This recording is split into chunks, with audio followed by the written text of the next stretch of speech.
81 to 85 on the west side, 85 to 88 on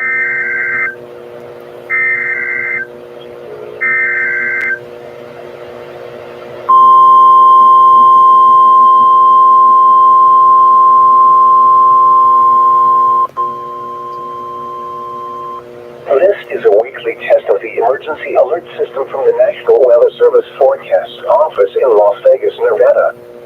This system is used to provide warnings and essential safety information during emergencies.